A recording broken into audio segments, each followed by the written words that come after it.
Hello tailoring talkers, yes, it is Roberto, and finally you get to see me how I normally dress, most of the time. In a suit. I'm a bespoke tailor. This is how I roll. Let's go for a drive.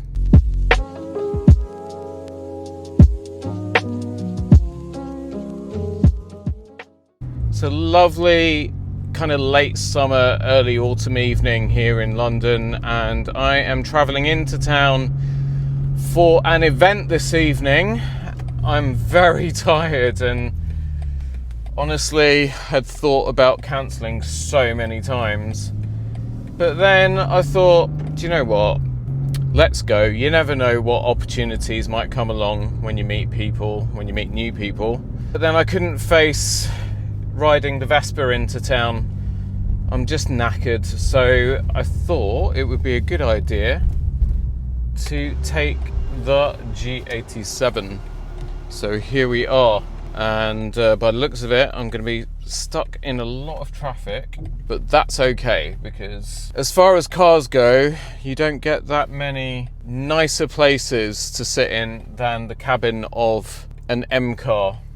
And for all my fellow G87 M2 owners watching, yes, we are M car, proper M car owners with an M engine and everything. Isn't it great? What are we going to talk about today? We're going to talk about my last short and my last video where I've been banging on about lowering this thing and putting spacers on. First off, want to say thank you again. You're such a great community. Everybody kind of gives quite a balanced view as well. Like, you don't jump down each other's throats. You just come on and very calmly say whether you agree or disagree, or you think something should be done or shouldn't, and you give your reasons for doing so, and there's no judgment. And that's what I love. Now, I acknowledge the fact that as this channel grows, and it is growing, there are going to be haters, for want of a better word, and people that do like to jump down people's throats with their opinions, but that's fine, we can block and bless them. So back to this issue of lowering the car and adding spacers. There's been a couple schools of thought. I mean, not really many schools of thought, just like two: either do it or don't, for both spacers and lowering springs. And I kind of got to the conclusion that maybe the springs weren't such a good idea, because today being an example, you know, and as one of our subscribers quite rightly said, with his M2, he likes to be able to just jump in the car and drive it, and not have to worry about, you know, the terrain that he's going over, knocking the bottom of the car on speed humps and that sort of thing. And I do live in London at the end of the day, and as Nutty Commuter said, you live in London, you need the car to be usable, you don't want to be worrying about all of that sort of stuff. Absolutely right, as are others. A couple days ago I knocked it back from the springs to just doing the spacers.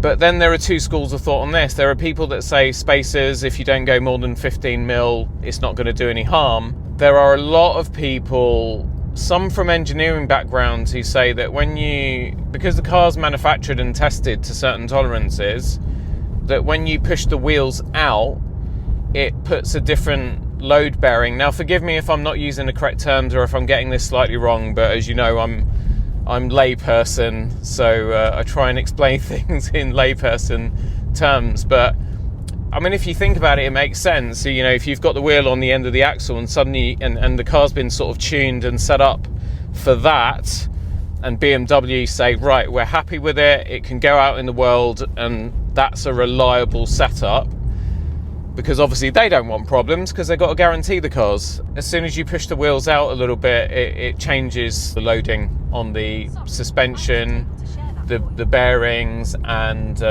all that sort of stuff, and it can cause undue wear and tear and all this sort of thing. And also it can invalidate the warranty. And I know I've said before that if you have to mention the word warranty when you're talking about modding your car, then you shouldn't be doing it. But, you know, my mind has flip-flopped on this, and it's kind of my right to, I guess. Do you know what? I like hassle-free. I like a hassle-free life.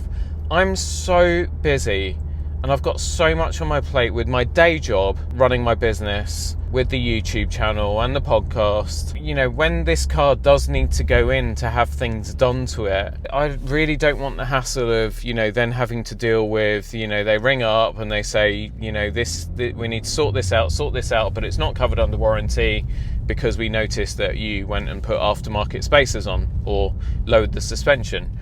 I just really don't want to deal with that hassle at the end of the day. I mean, it's not like I couldn't afford to sort whatever out, although any spare cash could be put to much better use. Like, I'm on the hunt for an old Rover Mini. I want one of the last ones that were made before the switch to BMW.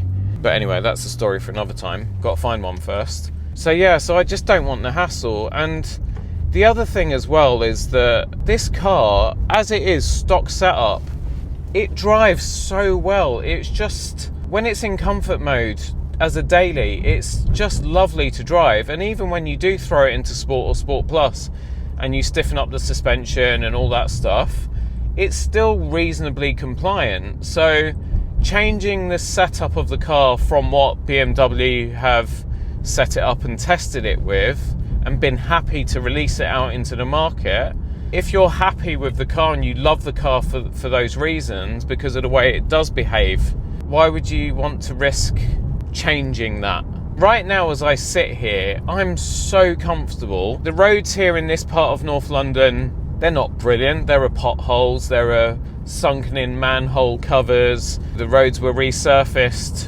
not that long ago, but the quality of resurfacing work in this country is absolutely atrocious, so it never lasts that long. Case in point, bump, bump, bump. I'm exaggerating the moving up and down there. There's nothing going on. The car's handling it all for me. In an ideal world, I'd love the car to be sitting a little bit lower. I'd love the wheels to be pushed out a little bit so they're more in line with the arches. But then I look at this car. I mean, look at this car. And I know there are some of you, there's a minority of you that hate what I've done to my car. Those people have made their feelings very clear.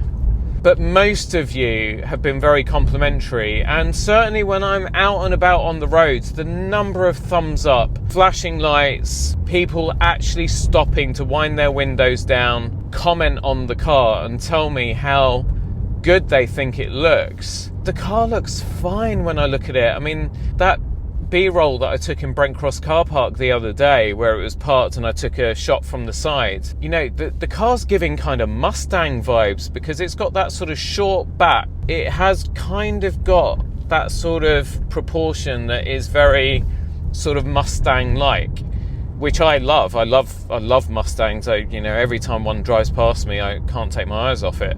When you look at the whole package together, the space in the arches becomes less of a problem. You know, some people do joke that this car basically rides as high as an SUV, which is a bit exaggerated. It doesn't really. My wife's Ioniq 6 feels more like an SUV, and that's meant to be a streamliner that's you know, kind of akin to a saloon in terms of its seating position, but you feel so high up in that car. I guess it's because it's based on the Ioniq 5 platform, and the Ioniq 5 is an SUV. For those of us that aren't using this car as a very occasional, keep it in the garage, take it out on track once a month, or for a spirited country drive when we get time, for those of us that are actually using these cars every single day, isn't that the perfect combination of having a car that handles really well, that is really compliant, that is very, very quick, super powerful,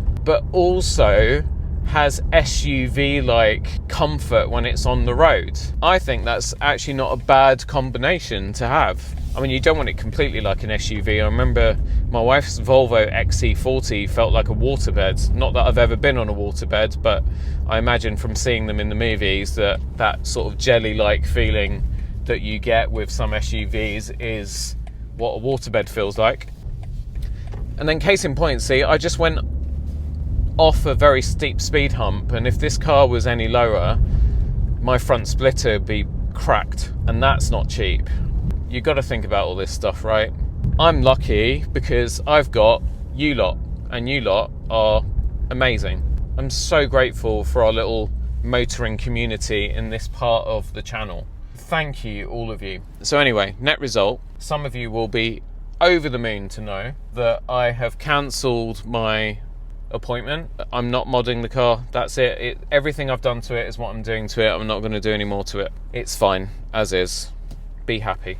I'm going to save my money because I'm I'm after one of those sort of late sort of 2000 year minis. If anyone's watching this that know anybody that's got one that's in pristine condition and full service history and they want to sell it, please let me know, get in touch. If you're liking what I'm wearing, it's a 3-piece suit made by me. Suit's 3-piece, bespoke, handmade, full canvas, using Dorme's Royal Chrono fabric, which is one of my favourites. It's a beautiful navy with a royal blue rope stripe. Shirt is also bespoke. It's a beautiful cotton from Switzerland, a mill called Alumo. It just feels so lovely on the skin. And then my tie is Ferragamo, and then I'm wearing a tie pin, and I've got Tailoring cufflinks. And then my shoes, you can't see them, but they are the James Bond derby shoes that featured in a short recently, and they're very, very comfortable. We make those as well. So if you're interested in any clobber, then get in touch. Just Google my name, Roberto Rivilla, and you'll find me. But anyway, that's it for this one. Thank you so much for watching. Now that I'm coming up to a year of ownership, it will be in a couple months' time. If anyone's got any questions, if anyone's thinking about buying an M2 and you've still got some questions you want answered, feel free to drop them in the comments. Those of you that are relieved that I'm not doing anything else to this car, please let me know. Those of you that think I'm being stupid and that I should just go all out and mod the hell out of it, let me know. I actually feel a lot calmer now that I've made the decision. I'm just happy. This car's wonderful, really. This car is the gift that keeps on giving.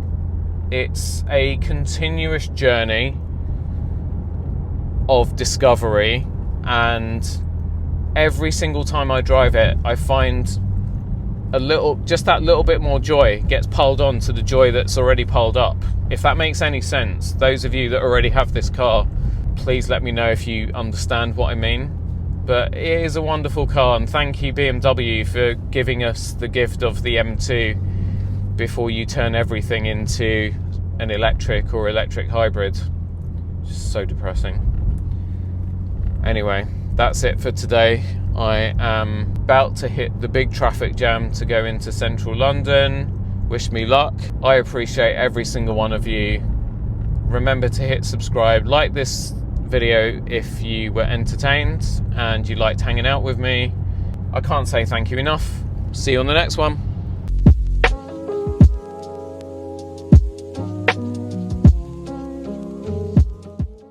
God, Mercedes drivers are useless. I'm going to get behind the BMW guy.